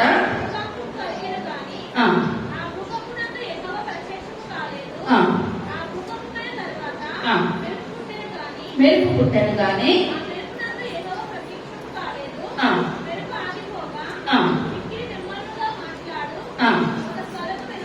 ఒక స్వరము వినబడను. చాలా ఇక్కడ చూసుకున్నట్లయితే ఇప్పుడు దేవుడు వచ్చారు. దేవుడు వచ్చినప్పుడు నువ్వు తినేసేసి నీకు శక్తిని మించిన ప్రయాణం ఉన్నది, నువ్వు ప్రయాణం చెయ్యి అని చెప్పినప్పుడు నేను ఏం చేస్తారంటే 40 రాత్రి పగలు ప్రయాణం చేశారు. ఇప్పుడు దేవుడు వచ్చినప్పుడు, ఇప్పుడు మన ఏదైనా మన చిన్న పిల్లలు అయినప్పుడు మన పిల్లల్ని స్కూల్కి పంపించామనుకోండి, ఇంటికి వచ్చిన తర్వాత ఏం చెప్తారంటే మొట్టమొదటిగా మన పిల్లలు చెప్పేది ఏంటి,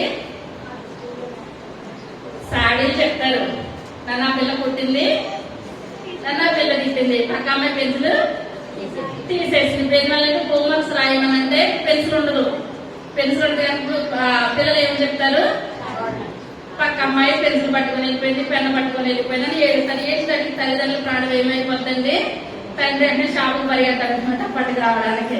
ఎందువల్లంటే ఇప్పుడు మళ్ళీ ఎవరైతే ఇష్టంగా మనం చూస్తారో వాళ్ళ దగ్గర మన యొక్క ప్రేమను మనం ఏం చేస్తామో చెప్పుకుంటాం, వ్యక్తపరుస్తాం. అదే తల్లిదండ్రులు కూడా చెప్తే కొట్టేస్తారు అని అనుకుంటే వాళ్ళు చెప్తారంటారా, చెప్పరు అనమాట. నా తల్లిదండ్రులు వినేవాళ్లే అనుకున్నప్పుడు అమ్మ నాకు ఇది లేదు అది లేదని చెప్తారు. ఇప్పుడు ఎవరు చెప్పుకుంటున్నారండి, ఏరియా గారు దేవుని చెప్పుకుంటున్నారు. దేవుడు వచ్చారు అక్కడికి, ఏరియా నువ్వు ప్రయాణం చెయ్యంటే అయ్యా నాకు ఇంత మట్టికి చాలయ్యా. అక్కడ యెజ్బేలు ప్రవక్తలు 850 మంది ఉన్నారు. వాళ్ళందరూ కూడా విగ్రహారాధన, ఇశ్రాయేలు ప్రజలందరూ కూడా ప్రియన గారం చేస్తున్నారు అనమాట. ఏడ్ చేస్తా చెప్తున్నారు. మనము కూడా మన దేవునికి ఏం చేస్తాము, ఏడ్ చేస్తాం. ఒకసారి ఏడుపులో మాట రాదు, కానీ అటువంటి ప్రార్థనే, కన్నీటి ప్రార్థనే దేవుని సన్నిధానానికి చేరతాడు. అన్న ఏం చేస్తుందంటే దేవుని సన్నిధిలో బలిపీఠం దగ్గర ఏడ్చి సోలిపోయి నీకు ఏడవడానికి కూడా ఓపిక లేని స్థితిలో ఏలి వచ్చి అంటారు, అమ్మ ఇంత పొద్దుటే తాగేసి వచ్చేసావా అని చెప్తుంటే అంటుంది, అయ్యా నేను తాగి మొత్తం రాలేదయ్యా, నాకు పిల్లల గురించి నేను ఏం చేస్తున్నాను, ఏడ్చి సోలిపోయేదయ్యా అని చెప్పినప్పుడు ఆయన అంటున్నాడు ఏమని, వచ్చే రోజు కల్లా నీకు ఒక కుమారుడు కూడా అని చెప్పాను. సార్ కుమారుడు కుమార్తె అని చెప్పలేదు, నీకు ఒక కుమారుడు దేవుడు దయచేస్తానని చెప్పినప్పుడు ఇప్పుడు కూడా వెంటనే చెప్పేసింది, అయ్యా నాకు కుమారుడు పుడితే కనుక ఈ యొక్క సన్నిధిలో విడిచిపెట్టేసేస్తాను. కానీ విడిచిపెట్టేస్తుంది అంటారా, ఎందువల్లంటే మనం అపాయం వచ్చినప్పుడు మనం ఏం చేస్తాం అంటే మొక్కుబడులు మనకు చిన్నది వచ్చినా పెద్ద వచ్చినా నాయన, ఎందువల్లంటే అది మన సమస్య పెద్దగా ఉంటది, మనం భరించలేనిది, మనం తట్టుకునే స్థితి మనకు రాదు. స్థితి రాలేనప్పుడు మనం ఏం చేస్తామంటే నాయన నీకు అది చేస్తాను, అంతా చేసే స్థితి మన దగ్గర ఉండలేనప్పుడు మనం ఏం చేస్తాం, మొక్కుబడులు కానీ నాయన నా స్థితి నీకు తెలుసు కదయ్యా, నా యొక్క పరిస్థితి నీకు తెలుసు, నేను ఇవ్వలేని స్థితిలో ఉన్నానయ్యా, నాకు మీరే దిక్కు, అంతకు మించి నాకు ఏది లేదని మనం ఏం చేయాలి, ప్రార్థన చేయాలి. అంతవరకే అంతే.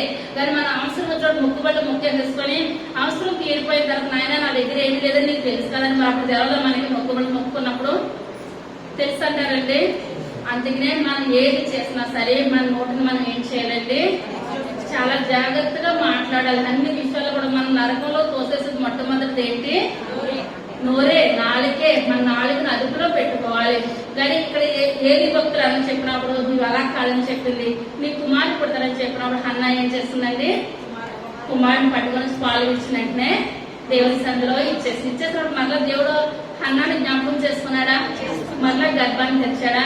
మనం అనుకుంటాం మనకి ఇంతే ఉన్నది కదా, ఇంతకు మించి ఇచ్చేస్తే మనకి ఏది లేదనుకుంటాం. కానీ ఒక కుమారుడు పుట్టాడు, ఆ కుమారుని పట్టుకొచ్చి ఇచ్చేసిన తర్వాత దేవుడు గర్భాన్ని తెచ్చాడు ఆవిడకి. కానీ ఎందువల్ల ముందు అనుకోవద్దు, ఆ నిమిషంలో అనేసి భర్తకి చెప్పేదా మాట, భర్తకి చెప్పలేదు, ఎవరికి చెప్పలేదు. ఎందువల్లంటే స్త్రీలుగా మనం ఏంటంటే ఒక మాట అనుకున్నామంటే మన భర్తను అదుపులో పెట్టుకునే శక్తి మనకు ఉంటేనే ఇవ్వాలి.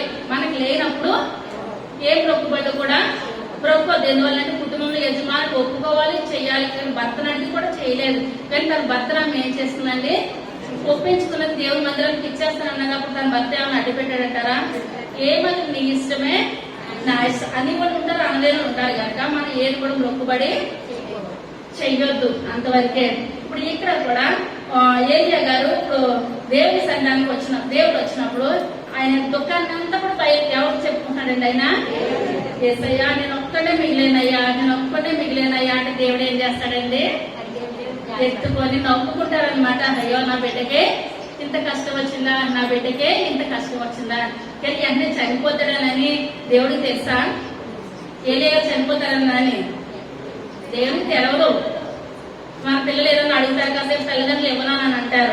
మనసులో తల్లిదండ్రులు ఏమనుకుంటారు, ఇస్తాము అని అనుకుంటారు. కానీ వెంటనే వ్యక్తపరిస్తే ఆ విలువ పిల్లలకు తెలవదు, అవునంటారా. వాళ్ళు అడిగినట్టు మనం ఇచ్చేస్తే నువ్వే ఇచ్చామని లోకం మీద ఎవరో ఇవ్వట్లేదా అంటారు. అదే యువను అని కూడా మనం కష్టపడి ఇచ్చినట్లయితే తల్లిదండ్రులకు విలువ తెలుస్తుంది.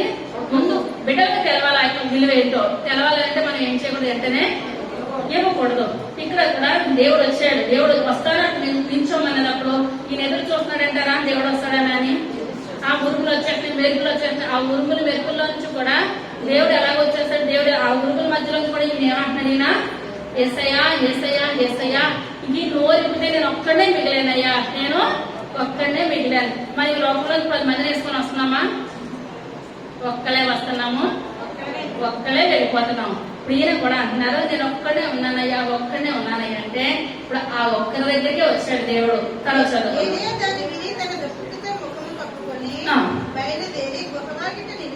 నిలిచాను.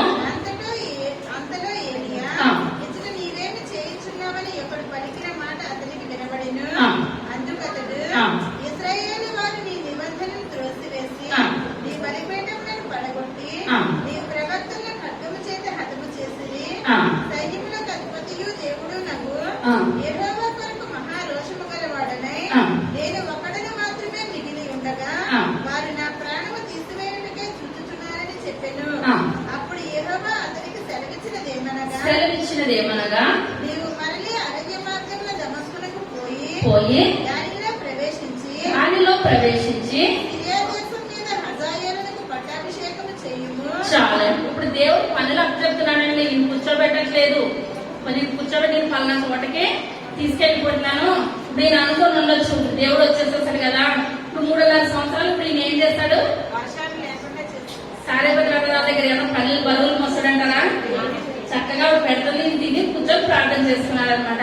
మళ్ళీ ఇప్పుడు దేవుడు వచ్చేసేసారు కదా, మళ్ళీ నాకు ఏదో ఒక గృహాన్ని మనసులో మనం అనుకోవచ్చు, మరి ఈయన కూడా అనుకోవచ్చు. మళ్ళా అటువంటి ఏదో గృహాన్ని చూపిస్తాడు, ఆవిడ శుభ్రంగా ఒక అప్పం వేస్తుంది, నీళ్ళ గుడ్డేస్తుంది, మళ్ళీ సేఫ్ జోన్ లోకి నేను వెళ్ళిపోతాను, మంచిగా ఉండొచ్చానని అనుకొని ఉన్నారో లేదో. కానీ దేవుడు అస్తమాను మనకి సులువుగా ఉంచేడు. ఎందువల్లంటే కష్ట సుఖాలు దేవుడు చేస్తాడు. ఈ లోకంలోనే మనకు కొంతకాలం ఏమొస్తుందండి, సుఖం వస్తుంది, కొంతకాలము కష్టం వస్తుంది. కష్టపడాలి. ఎందువల్లంటే హెబ్రీ స్త్రీలు చురుకైన వారు, దేవుడు చురుకైన వారు ఇష్టం. కానీ తిని కూర్చునే వాళ్ళంటే సోమవారులు అంటే దేవునికి ఏమాత్రం కూడా నచ్చే విధానం లేదు. కష్టపడాలి. ఈ లోకంలో మనం దేవుని కొరకు పరుగులు పెట్టాలి. ఇంకా అయిపోయిందిలే, ఏయ్యా నువ్వు చనిపోతున్నావు, యజబేలు చంపడం ఎందుకు, నేనే తీసుకెళ్లిపోతాను కానీ నువ్వు పలానా చోట కూర్చో, సారే పెద్ద దగ్గర భోజనం చేసాను, భోజనం చేద్దుగా నన్ను అనట్లేదు. ఈయన 3 పనులు అప్పచెప్పాడు అనమాట. దేవుడు ఏం చేస్తున్నాడండి, ఇప్పుడు మన పిల్లలు ఎక్కడికైనా బయట తిరుగుతున్నారనుకోండి, పిలుస్తామనుకోండి, పిలిస్తే వస్తే వాళ్ళు కూడా చాక్లెట్లు బిస్కెట్లు పెట్టడానికి పిలుస్తున్నారేమో అనుకుంటే పరిగెత్తుకుంటూ వస్తారు. ఏ డబ్బులు ఇచ్చినా నువ్వు కొనుక్కోమని అంటే, కొంచెం కొట్టుకెళ్ళని ఏదైనా మనం పని చెప్పామనుకోవడానికి ఏమనిపిస్తుంది, నేను ఒక్కలే ఉన్నానా, నన్ను పని చెప్పడానికి పిలిచారా అని కొంతమంది అయితే ఆ మాటలు పైకి చెప్పారు, కొంతమంది అయితే మనసులోనే అనుకొని కొట్టుకు వెళ్ళిపోతారు. కానీ ఇక్కడ ఏంటంటే, ఇంకా నేను ఇంత చేశాను కదా ఇశ్రాయేలు ప్రజలందరిలో నేను ఒక్కడే అయితే ఏలియాకు ఒక్కడే ఉన్నావా, చాలా మంచి పని చేస్తావు, అయితే నువ్వు అలాగే ఏదో అంటారని అనుకుంటే దేవుడు దీనికి ఏం చెప్తున్నారండి, 10 చెప్తున్నారు. మొట్టమొదటి పని ఏమంటారండి యేసయ్య, సిరియా మీద నువ్వు ఎవరికి అభిషేకం చేయాలి, హజాయేలునకు నువ్వు సిరియా దగ్గరికి వెళ్ళి హజాయేలు నువ్వు పట్టాభిషేకం చేస్తే అతను ఏమవుతాడు, రాజు అవుతాడు. ఇప్పుడు ఇతను ఏ స్థితిలో ఉన్నాడు, ప్రాణాపాయ స్థితిలో ఉన్నాడు. ప్రాణాపాయ స్థితిలో ఉన్న మనిషికి ఎటువంటి బాధ్యత అప్పచెప్పాడండి దేవుడు, పట్టాభిషేకం చేయడం అంటే ఆశామాష అయిన పని ఎంత మాత్రం కూడా కాదు. అదే ఇప్పుడు మనం అయితే అదే నేను ఇప్పుడు గుర్తుకుమనే స్థితిలో నేనుంటే రాజులే నన్ను పట్టాభిషేకం చేయమంటావేంటి అని అనుకుంటాం.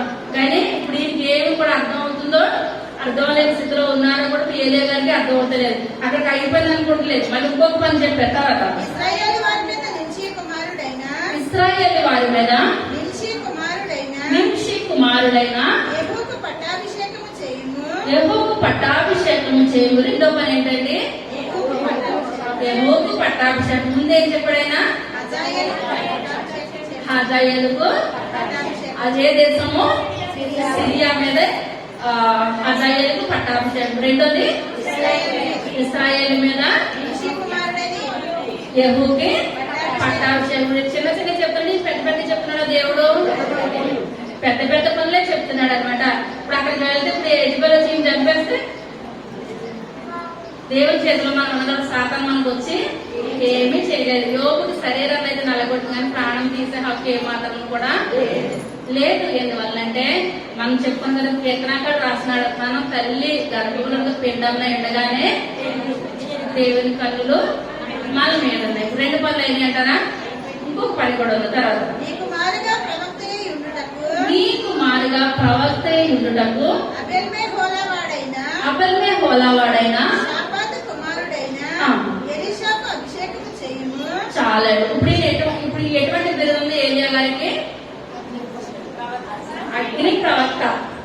ఇప్పుడు ఇంకో ప్రవక్తలు ఎక్కడ నేను వెళ్ళిపోతాడంటారా, నేను వెళ్ళడు.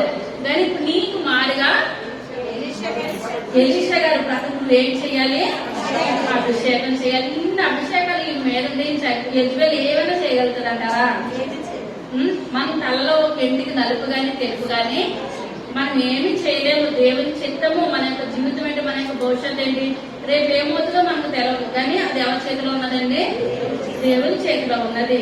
ఇప్పుడు నువ్వు వెళ్ళిపోతాను అంటున్నావు, నువ్వు వెళ్ళిపోవడం కుదరదు. మరి నీకులాంటి ప్రవక్త నువ్వు చనిపోను లేకుంటావు కదా, మరి నీకన్నా గొప్ప కార్యాలు చేయడానికి ఒక మనిషి కావాలి కదా. ఇప్పుడు ఒక మనిషిని నువ్వేం చేయాలి, అభిషేకం. ఆయన తెలవకుండానే ఇప్పుడు ఎలీషాకి ఏమని బిరుదిచ్చేస్తాడండి, ప్రవక్త. ఇప్పుడు ఏమంటున్నాడండి దేవుడు, ఏమంటున్నాడు, నీకు మారు ప్రవక్త కావాలి. అప్పుడు వరకు కూడా ఎలీషా గారికి ప్రవక్త అని తెలుసంటారా, తెలవ ముందే పేరు ఎవరు పెట్టేశారు, దేవుడు పెట్టేశాడు. నీ స్థానంలో ఒక మనిషి రావాలి కనుక ఒక ప్రవక్తని ఏర్పాటు చేయాలి. అది ఎవరి చేతిలో ఉన్నది, ఏలియాగా. అది కూడా నువ్వే చేయాలి. ఇవన్నీ చేసిన తర్వాత నీ ఆయుష్ నా దగ్గరకు వస్తుంది తప్పించి నువ్వు అనుకున్నాక సులువుగా ఏది కూడా లేదు. ఇది అంటే జరిగిపోయే విషయం అయితే ఏ మాత్రం కూడా కానే కాదు. తర్వాత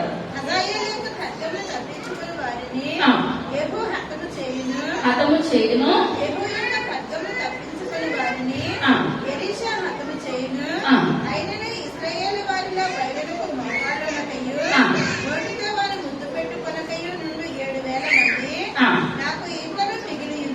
ఎంతమంది ఉన్నారంటండి, మరి ఇప్పుడు దాకా సాడీలు చెప్తున్నారు, ఏమని చెప్తున్నారు? నేను ఒక్కడే రోషంకని ఆ? నేను ఒక్కనే మనం అనుకుంటాం ఇంట్లో ఇంత సేకరి కూడా నేను ఒక్కడే అంటే మనం ఒక్కరూ చేస్తే జీవితం వెళ్ళదు. మగవాళ్ళు చేస్తే మగవాళ్ళు చేస్తారు, ఆడవాళ్ళు చేస్తే ఆడవాళ్ళు చేస్తారు. మాట బట్టి స్త్రీ ఏమైనా వస్తుందండి? ఒక్కరి వల్ల ఈ యొక్క మన కుటుంబము వెళ్ళే విధానం ఎంత మాత్రం కూడా లేదు. నలుగురు ఉన్నారంటే నలుగురు చేస్తారు, కొద్దో గొప్ప ఏదోటి అందరి మీద పడుతుంది భారం, ఒక్కరి మీద ఏ మాత్రం కూడా పడదు. కానీ ఇప్పుడు వెనకాల ప్రార్థన చేస్తున్నారంటే ఎంతమంది చేస్తున్నారు? 7,000 మంది చేస్తున్నారు. ఇప్పుడు 7,000 మంది ప్రార్థన దేవుడు ఆలకించాడు కనుక ప్రతి ఒక్కరిని కౌంట్ చేస్తున్నాడు అన్నమాట దేవుడు. మనం ఎన్ని నిమిషాలు ప్రార్థన చేస్తున్నాయని తెలుసు, ఎన్ని సెకండ్లు చేసింది తెలుసు, ఎన్ని గంటలు చేసింది కూడా ఆయనకు తెలుసు. ప్రతిదీ కూడా ఆయన గ్రంథంలో లిఖించబడిపోతుంది. యొక్క దినాన్ని మనం ఇన్ని గంటలు దేవుని సన్నిధిలో గడపము. మనం ఎంతకాలం బ్రతుకుతున్నాం అన్నది మన లెక్క కాదు, కానీ ఎన్ని గంటలు దేవుని సన్నిధిలో బ్రతుకుతున్నాము. ఇంత నేను దేవుడికి పరిచయలో వాడబడుతున్నాను, ఇది ఒక్కటే మనకు లెక్క ఉండాలి. కానీ అక్కడ ప్రజలందరూ కూడా కత్తులతోటి సత్రాలతోటి కోసుకుంటూ ఉంటుంటే అందరినీ చూస్తున్నారు, కానీ కొంతమంది హృదయంలో ఏం చేస్తున్నారు? దేవుని ప్రార్థన చేస్తున్నారు. ప్రార్థన చేసిన వాళ్ళు ఎంతమంది ఉన్నారండి? 7,000 మంది ఉన్నారు. 7,000 మంది ప్లస్ ఏలియా గారు. కానీ 7,000 మంది కూడా ఎవరికి తెలవట్లేదు. ఏలియా గారు పక్కన నించోలేదు, అంతవరకు నించుంటే యజ్బేల్ ఏం చేస్తారు? ఈయనే తడిచిపోతారు. మన వాళ్ళు గడవకపోవడానికి ఏమీ లేదనమాట. ఇప్పుడు ఈయన కాబట్టి ఎంత కష్టపడుతున్నా 7,000 మంది నిమిషంలో ఎగరేసారు అనమాట. యజ్బేల్ జడిసిలోని ప్రార్థన చేస్తున్నారు. అప్పుడు ఏలియా గారితో దేవుడు అంటున్నాడు, ఏలియా ప్రతి విషయంలో నా దగ్గరికి వచ్చి నేను ఒక్కనే అంటున్నావయ్యా, నువ్వు ఒక్కడి వల్ల ఏది కూడా అవుతుంది. కానీ ఎంతమంది ప్రార్థనలు ఉన్నాయి నీ వెనకాల? 7,000 మంది ప్రార్థనలు ఉన్నాయి. ఈ ప్రార్థనని ఇప్పుడు నా దగ్గరికి చేరడం బట్టి ఆకాశంలో చేయబడింది, అగ్ని కురిసింది. ఇంతవరకు ఇదంతా చెప్పిన తర్వాత ఇప్పుడు ఆ విషయం అయిపోయినాయి. ఇప్పుడు 7,000 మంది కాకుండా నీ ద్వారా జరిగే కార్యాలు ఎన్ని ఉన్నాయి? 3 కార్యాలు ఉన్నాయి. హజాయేలు సిరియా దేశం మీద హజాయేలు పట్టాభిషేకం చేయాలి. ఇశ్రాయేలు రాజ్యం మీద యెహూకి పట్టాభిషేకం చేయాలి. 3వదిగా ప్రవక్త అయిన ఎలీషా గారిని అభిషేకం చేయాలి. ఈ 3 అయిన తర్వాత, ఇది 3 అయ్యాక ఎంత టైం పట్టిందండి? 10 సంవత్సరాలు పట్టేసింది. ఎన్ని పట్టేసింది? 10 సంవత్సరాలు పట్టేసింది. మనకు కష్టం వచ్చినప్పుడు ఏదైనా చనిపోవాలి చెయ్యాలని అనుకుంటాం, ఆ సమయం గడిచిపోతుంది. ఆ కాసేపు అనుకుంటాం నేను లేకపోతే నా బిడ్డలో ఏమైపోతారో, నా బిడ్డల పరిస్థితి ఏంటి? ఎందువల్లంటే ఆ కడుపు తీపి లేకపోతే మన బిడ్డల్ని కనిపించాక అర్హత లేదు. ఆ బిడ్డ ప్రేమను బట్టే కొంతమంది ఏం చేస్తారు, నేను నా బిడ్డల గురించే బ్రతుకుతున్నాను, నేను లేకపోతే నా బిడ్డలో ఏమైపోతారో. ఎందువల్లనంటే దేవుడికి కూడా మన మీద ఏమున్నదండి? ప్రేమ. ఏలియా గారు ఏడ్చినప్పుడు వచ్చేస్తారు కదా, ముందు వచ్చారు, ఆయన మాట్లాడినా ఆలోచించారు. ముందు చెప్పలేదు ఒక్కడైనా 7,000 మంది వెంటనే అన్నాడు ఆయన? అనలేదు. ఇన్ని పనులు చేశాక నెమ్మదిగా ఆయన దుఃఖాన్నంతా చెప్పుకున్నాక, ఏలియా గారు బాధ అంతా చెప్పుకున్నాక అప్పుడు ఇప్పుడు ఈయన ఏమంటున్నాడండి? ఏలియా నువ్వు ఈ పనులన్నీ చెయ్యి, ఇవన్నీ కూడా నువ్వు ఒక్కడవే చెయ్యాలి. అక్కడ మాత్రం నేను ఒక్కనే అన్నావు కదయ్యా, నువ్వు ఒక్కడవే కాదు 7,000 మంది ఎలా ఉన్నారో ప్రార్థన చేస్తున్నారయ్యా అని చెప్పినప్పుడు ఇంట్లో ఏమనిపించిందండి? సంతోషం. అయితే నేను ఒక్కనే కాదనమాట. వెనకాల ఎంతమంది సపోర్ట్ ఉంది? 7,000 మంది సపోర్ట్ ఉంది. దేవుని సపోర్ట్ ఉంది. ఎందువల్లంటే ఈ లోకంలో దేవుని దయ కావాలి, మనుషుల దయ కావాలి. దేవుడికి ఎవరి దయ కావాల్సి వచ్చిందండి? మనుషుల దయ. ఏసయ్య దేవుని దయ్యను మనుషుల దయ ఈ లోకంలో ఎలా బతికారో, ఏలియా గారికి దేవుని దయ కావాలి, వెనకాలలో మనుషుల యొక్క దయ కావాలి, సపోర్ట్ కావాలి. తర్వాత పోయిన తర్వాత అతనికి షాఫాతు కుమారుడైన ఎలీషా కనబడెను. అతను తన ముందరనున్న 12 అరకల ఎడ్ల చేత దుక్కి దున్నించుచు 12వ అరక తాను తోలుచుండెను. ఏలియా అతని చేరబోయి తన దుప్పటి అతని మీద వేయగా అతడు ఎడ్లను విడిచి ఏలియా వెంట పరిగెత్తి, నేను పోయి నా తల్లిదండ్రులను ముద్దు పెట్టుకుని తిరిగి వచ్చి నేను వెంబడించదని చెప్పి అతనిని సెలవడుగగా అతడు పోయి రమ్ము, నా వల్ల నీకు నిర్బంధము లేదని చెప్పాను. అందుకతడు అతనిని విడిచి వెళ్లి కాడి ఎడ్లను తీసి వధించి వాటి మాంసమును గొత్తెన గల చేత వంట చేసి జనులకు వడ్డించెను. చాలా ఇక్కడ ఇప్పుడు ఇంత మూడో పని ఇప్పుడు ఎక్కడికి వచ్చారండి? ఎలీషా గారి దగ్గరకు వచ్చాడు. దేవుడు అన్నట్టే ఇప్పుడు సిరియా దేశం మీద హజాయేలు పట్టాభిషేకము ఏలియా గారే చేశారు. తర్వాత ఇశ్రాయేల్ దేశం మీద నిలిచేకి పట్టాభిషేకం చేశారు. మూడవదిగా ఆ దుప్పటి ఎలీషా గారి మీద వేసేటప్పుడు ఆయన అభిషేకం వచ్చేసింది. ఎప్పుడైతే దుప్పటి అనగా ఏం చెప్పారండి? దుప్పటి ఎవరో చెప్తున్నారు? సంఘం. దేవుని నామానికి వందనాలు. ఇప్పుడు ఆయన ఇందులోకి వచ్చేసాడండి, సంఘంలోకి వచ్చేసాడు, దేవుని సహవాసంలోకి వచ్చేసేసాడు. సహవాసంలోకి వచ్చి వెంటనే పుల్లలకు చేసిన యొక్క ఆ దుక్కు దున్నించడం, ఎడ్లు చాలా ఉన్నతమైన వాడు అనమాట. చాలా గొప్ప ధనవంతుడు అనమాట ఎలీషా గారు. అదంతా విడిచిపెట్టేసి తల్లిదండ్రులు ముందు పెట్టేసుకుని ఎక్కడికి వచ్చేసారండి? ఏలియా గారి దగ్గరికి వచ్చేసి ఏలియా గారు చేతులకి ఏం చేస్తున్నారు? నీళ్లు పోస్తున్నాడు అనమాట, పరిచర్య చేస్తున్నాడు. కానీ ఇదే ఈ ధనాన్నంతనే విడిచిపెట్టుకోవాలి, నాకు ధనమే కావాలి, దేవుడు వద్దంటే జీవితంలో ఎక్కుతాడంటారా? ఎక్కడ వద్దంతా ముద్దులు పెట్టేస్తాను. దేవుని తెలుసా? దేవుని తెలుసుగా ముందే అంటున్నాడు, ఇంకొక ప్రవక్తను నువ్వేం చేయాలి? అభిషేకం చేయాలి, సిద్ధపరచాలి. కానీ దేవుడు చెప్పినట్టు చేసేస్తాడండి. ఏలియా గారు చేసేసారు. చేసేసిన తర్వాత అభిషేకం ఎలీషా గారికి వచ్చేసింది. ఎలీషా గారికి వచ్చినప్పుడు ఏలియా గారి కన్నా గొప్ప కార్యాలు చేసేసాడు అనమాట. ఈయన కూడా లేపాడా చనిపోయిన మనిషిని? ఎవరు లేపారు? గంధరాలైన స్త్రీ షునేమిరాల కుమారుడిని లేపేశారు. ఎందువల్లంటే అంతకు మించిన శక్తి ఎవరికి వచ్చేస్తుందండి? ఎలీషా గారికి వచ్చేస్తుంది అనమాట. ఎందువల్లంటే ఇవన్నీ చేయకుండా యెజబెల్ క్వీన్ చంపేస్తుంది కూడా ఏమన్నా ఘనత ఉంటుందంటారా? ఏది కూడా ఉండదు. మనకి కూడా ఏలియా గారికి లాంటి వచ్చిన కష్టాలు ప్రతి ఒక్కరికి ఉంటాయి. ఇవి కష్టాలు ఉన్న వాళ్ళు చేతులు ఎత్తండి, అందరూ చేతులు ఎత్తారు. ఎందువల్లంటే కష్టం అన్నది ప్రతి ఒక్కరికి ఉంటుంది. ఆ కష్టమే లేకపోతే మనం ఈ దేవుని సన్నిధిలోనికి రాము. ఎందువల్లంటే పౌలు గారు అంటారు, నాకు ఒక ముళ్ళు ఉంది, ఆ ముళ్ళు లేకపోతే ఆ ముళ్ళు ఏం చేస్తుంది? గుచ్చుతా ఉంది. ఆ యొక్క పౌలు గారు నేను పడిన వాళ్ళు స్వస్థపడిపోతున్నారు, కానీ పౌలు గారు ఉన్నదంటారా? ఇప్పుడు పౌలు గారు ప్రార్థన చేస్తున్నారు, అయ్యా నా యొక్క ముళ్ళు తీసిపోయింది, అయ్యా ఆయన అనారోగ్యంలో ఉన్నా నాకు స్వస్థత దయచేయడానికి దేవుడే అని తీసేసాడా దేవుడు? నా కృప నీకు చాలు. 3 సార్లు కూడా ఏమన్నాడంటే దేవుడు, నా కృప నీకు చాలు, నా కృప నీకు చాలు, నా కృప నీకు చాలు. అంతవరకే. ఆ ముల్లే లేకపోతే ఆయన చివరి వరకు కూడా పరిగెట్టేవారు ఏమాత్రం కూడా కాదు. ఆ యొక్క పత్రికలు రాసేవారే కాదు. ఆ పత్రికలో పేదల యొక్క భార్య గారు చేయడం రాస్తాడండి. అవసరాలేని భార్య ఆయన నోటుకుండా మనం మాట అనిపించుకోవడం కానీ గ్రంథంలో రాయడం కానీ ఆశామాష మాట అయితే ఎంత మాత్రం కూడా కాదు. అటువంటి ఆయనకే ముళ్ళు ఉన్నది కదా. కానీ మన జీవితాలు మన బ్రతుకుల పడి దేవుడు ఒక్కొక్కటి ముళ్ళును ప్రతి ఒక్కరికి చెప్పమంటే ప్రతి ఒక్కరికి సమస్యలు ఉంటాయి. కానీ ఇప్పుడు మనందరి సమస్య గొప్ప సమస్య ఎవరికి ఉన్నది? ఏలియా గారికే ఉన్నది. మనం అయితే అప్పులున్నా ఏమన్నా బ్రతుకుతామన్నది ఒక కొంత ఆశ అయితే మనకు ఉన్నది, కానీ బ్రతుకుతామన్న ఆశ కూడా లేదు. ఆశ లేని స్థితిలో దేవుడు ఎన్ని సంవత్సరాలు బ్రతికించాడండి? 10 సంవత్సరాలు. అయితే రాజును గణపతిరం శక్తి ప్రవక్త నిలబెట్టడానికి కూడా శక్తి నేను ఇచ్చిన తర్వాత ఏలియాని ఎలా తీసుకెళ్లారండి? దేవుడు శరీరంతో తీసుకొని వెళ్ళిపోయాడు అనమాట. ఎవరెవరు వెళ్ళారు శరీరంతో? ఆనోకు, ఏలియా గారు. రేపు దినాన్ని ఏలియా గారు చేసి మనం ఏమేమి చెప్పుకోమంటారు? ఏలియా గారు ఏమేమి చేశారు? ఒక్కొక్కరు చెప్పండి, ఒక్కొక్కరు చెప్పండి.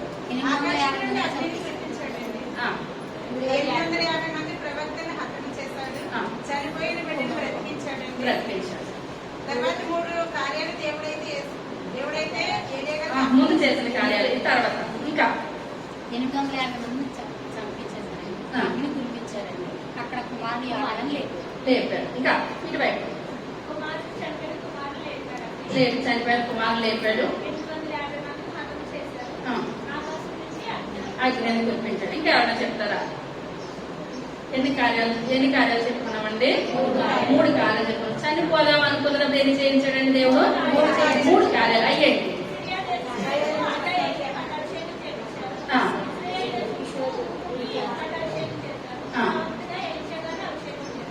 చెప్పండి పడతాం. ఇంకెవరైనా 3 చెప్పగలుగుతారా? సిరియా దేశం మీద హజాయేలు పట్టాభిషేకం చేయించారండి. ఇశ్రాయేల్ దేశం మీద ఏమో యెహోవాను పట్టాభిషేకం చేశారు.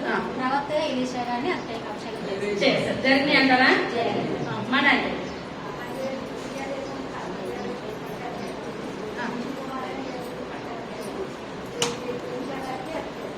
దేవుని నామానికి వందనాలు. మనం ఏం చేయాలంటే వాక్యంలో అంతకంతకు ముందుకు వెళ్ళాలి. మనుషులకు రాకపోతే కష్టాలు బాధ్యత ఎంత మాత్రం కూడా కాదు. ఎల్కేజీ పిల్లలకు ఉన్న కష్టాలు అసలు మనకన్నా ఎక్కువ అలాగే ఉంటాయన్నమాట. వద్దలేని పెద్ద బరువు అయ్యాలి, వెళ్ళాలి, రావాలి. ఎవరికున్న బాధ్యతను దేవుడు వాళ్ళకి నిర్వర్తించాడు. ఏరియా గారు చేశారా పని? దేవుడు చెప్పిన పని చేశారా? దేవుడు మనకే చెప్తున్నాడు. మనకి ఏమని చెప్పాడండి దేవుడు? ఏరియా గారికి వేడి వేడి రొట్టె పెట్టారా, చల్లారిపోయిన రొట్టె పెట్టారా? వేడి వేడిగా రొట్టె పెట్టారు. మనం వేడి వేడిగా రొట్టె అంటే ఏమని చెప్పాను?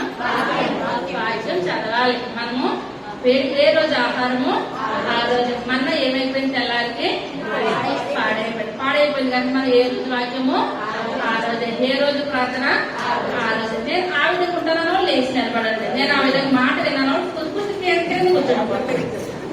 ప్రార్థన చేయను, వాక్యం చదవనో కింద కూర్చోండి. చదువుతాను, మాట వింటానో పైకి లేచి కూర్చుందాం. ఎందువల్లంటే మనం దేవుడి సన్నిధిలో వాగ్దానం చేస్తామంటే ఏం చేయాలండి? ఇక్కడ సిగ్గుపడదు. మాట ఇచ్చిన దేవుడు, నమ్మదగిన దేవుడు. ఇప్పుడు హన్నా వాగ్దానం చేసి నిలబెట్టుకుందా? నిలబెట్టుకుంటూ మనందరూ నించున్న వాళ్ళు ఏం చేయాలి? నిలబెట్టుకునే స్థితి ఉంటేనే నిలబడండి, లేకపోతే కూర్చుండిపోండి. సర్వశక్తి కలిగిన తండ్రి, కృప కలిగిన తండ్రి, దయగలిగిన ఆయన, మీ యొక్క దయగలిగిన శ్రేష్టమైన నామాన్ని బట్టి ప్రభావం లెక్కలేని వందనాలు స్తోత్రాలు స్తుతులు చెల్లించుకుంటున్నాను తండ్రి. జీవం కలిగిన దేవ, జీవాధిపతి అయిన దేవ, మీకే వందనాలు స్తోత్రాలు స్తుతులు చెల్లించుకుంటున్నాను తండ్రి. అయ్యా ఏరియా గారి ప్రభా 850 మందిని బాబు అయ్యా ఆయన బయలు ప్రవక్తలందరినీ చంపేశారు ప్రభా. అయ్యా చనిపోయిన కుమారులు లేవనెత్తాడు తండ్రి. అయ్యా మీ యొక్క సందులో ఆకాశంలో అగ్నిని కురిపించాడు ఆయన. అటువంటి ప్రవక్త భయపడిపోయాడు ఆయన. ఒక స్త్రీకి భయపడిపోయాడు తండ్రి. అయ్యా ఆమె దగ్గరికి మీరు వచ్చారు. అయ్యా ఆ ఏరియా గారి దగ్గరికి మీరు వచ్చారు ఆయన. అయ్యా 3 బాధ్యతలు అప్పగించారు ఆయన. అయ్యా నాయన 3 బాధ్యతలు ప్రభా నాయన సిరియా దేశం మీద ఆయన హజాయేల్ పట్టాభిషేకం చేయమంటే ఆయన చేశారు ప్రభా. ఇశ్రాయేల్ రాజ్యం మీద ఆయన యెహోవాకు పట్టాభిషేకం చేయమంటే చేశారు ప్రభా. అయ్యా ఏలియా గారు తర్వాత ఎలీషా గారు దాన్ని ప్రాముఖ్యంగా నిలబెట్టమంటే నిలబెట్టారు తండ్రి. అయ్యా ఈ కార్యాలన్నీ నమ్మకంగా చేశారు ఆయన. మా సంఘం కూడా నాయన దినదినము నన్ను వాక్యం చదువుతాను ప్రార్థన చేస్తాను నిలబడిన విధానాన్ని బట్టి మీకు వందనాలు చెల్లిస్తున్నాను తండ్రి. అయ్యా అన్న మాటించి నెరవేర్చిన ప్రభా. నా బిడ్డలందరూ ప్రభా నెరవేర్చగలిగే శక్తిని దయచేయండి. అయ్యా దుష్టుడు ఏమాత్రం దరిదాపులోకి రావద్దు ప్రభా. దీవించండి నాయన, ఆశీర్వదించండి నాయన. ఇంకా జరుగుతున్న కార్యక్రమం అంతట్లో కూడా మీరే తోడుగా నేడుగా ఉండడం నాయన. ఆకాశవాకులను ఇప్పటి నాయన పడతాను విస్తారమైన దీవులు నాయన ప్రతి ఒక్కరికి మీరు దయచేసి మహిమ గంత ప్రభావాలు మీరే పొందమని త్వరగా రాబోచున్న యేసయ్య నామములో వేడుకొంచున్నాము తండ్రి.